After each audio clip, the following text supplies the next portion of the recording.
The internet. The internet is a vast and mysterious place. It's a place where people come to express themselves, post their creativity, watch comedy videos, watch people play games. But there's also a downside to the internet. People destroying the confidence and mental health of other people.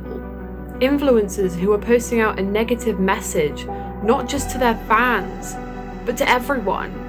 Hi, I'm Finn, and in this documentary I would be discussing not just the pros and cons of the internet, but how it affects our daily lives on a bigger scale. This is Glued to the Screen. What do you think are the positives and the negatives of the internet, especially with the job that you do? Yeah, the positives probably for me is that without the internet, I wouldn't have been able to have my career in the way that I have done it. I could still have worked in PR if we were unable to communicate with each other via the internet.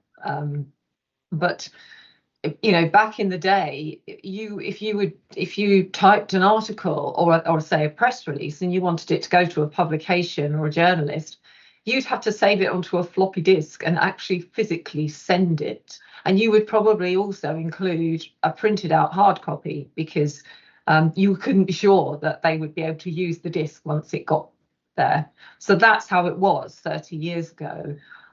So the internet has transformed the way we communicate, which has made a big difference to my type of work. However, negative, I would say it can be really detrimental on sort of mental health. The things that you see on there sort of from a young age, you can get all of these accounts from the age of 13 and you're still very impressionable at that point. So seeing a lot of like violence or hate or discrimination, that is big key problems that are shown online at the moment.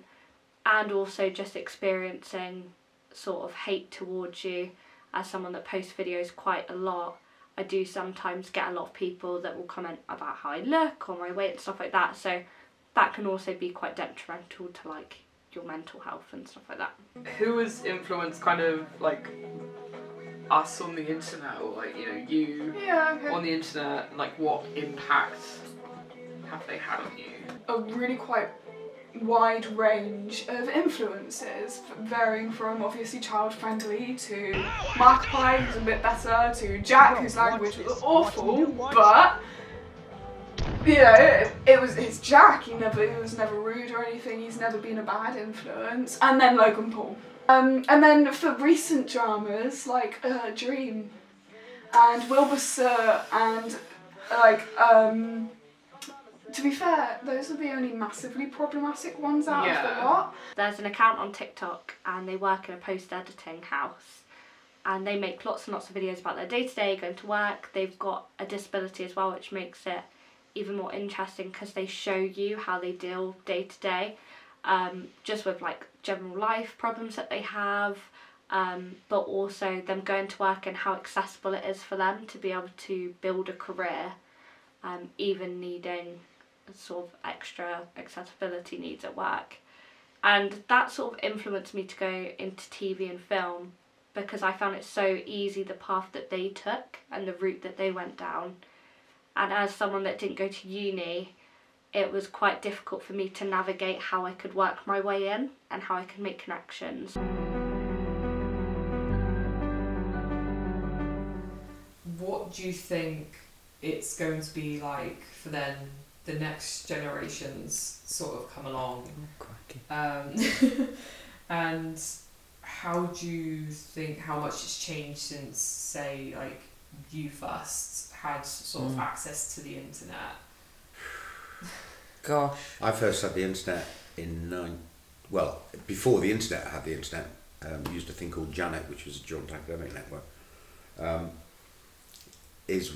I've seen it develop from something really clunky and completely non-commercial to something now that is totally commercial and you know, it's much easier to use and all the rest of it. So, you know, technologically it moves on about. What really worries me about it is the fact that it deprives people of actual social interaction. People spend time on their phones chatting to people on there instead of actually chatting to people. So I don't like that. And the other thing is it gives everybody the same voice.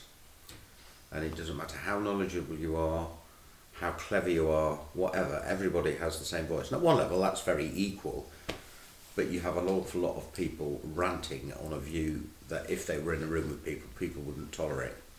And so there isn't that natural, you know, finding of the views. So it's about moving away from society to the right of the individual, which I know is part of the métier of society, but I think that has within it an awful lot of things that aren't good. Yeah, for the future, I think I worry how much time people, as Mark said, will interact. Yeah. You know, or the thing that our eldest grandson does, he plays, when he's not doing anything at school, he plays Fortnite continuously, virtually. He does a bit of Lego, but, you know, it's not, it's stopping them reading books, I think, although they can read books on whatever, Kindle or whatever, but it's also, it is stopping this interaction. People are staying in and looking at their phones rather than go out.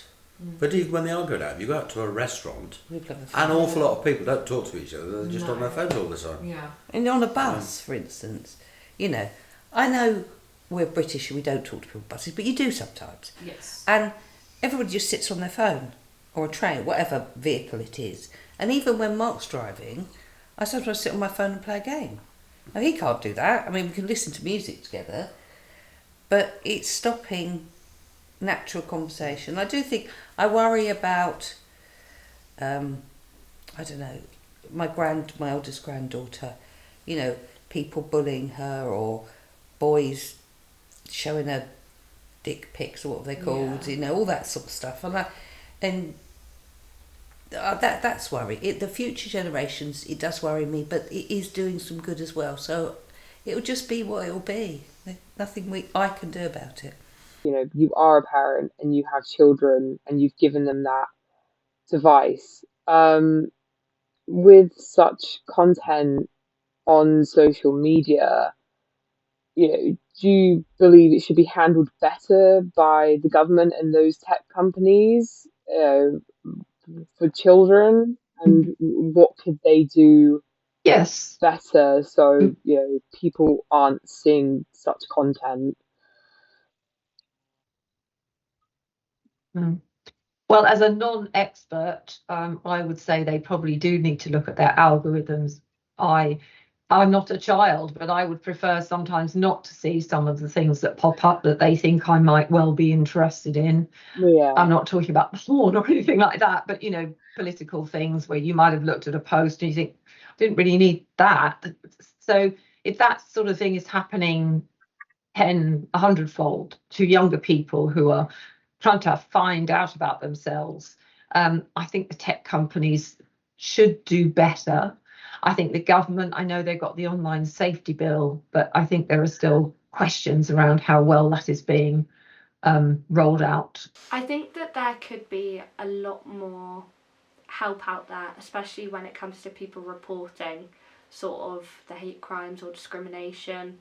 I've seen a lot of stuff on TikTok recently, especially aimed towards myself, that has been quite hateful comments about my appearance and stuff like that. And as much as you reach out to, say, the social media platform that it's consumed on, they don't seem to take it very seriously. Unless it's a massive, massive problem, they won't take anything down. So it's very hard to communicate with social media platforms and say, this is not good, it should not be online, you need to restrict it or block the accounts or deactivate them. But they seem to just say that there's no sort of violation to their guidelines. So I think that going forward there needs to be a much stricter guideline list for people to follow, and if not, then they should not be able to have that social media account. I know that's very difficult to do because it's very hard to police so many problems at once, and in an ideal world we wouldn't have all the hateful stuff online, but unfortunately it's just how some people like to express their views, which is obviously in the wrong way. So hopefully in the future they can sort of knuckle down on that. For my last question, how long do you spend on social media roughly each day? Depending, whatever kind of social media you use.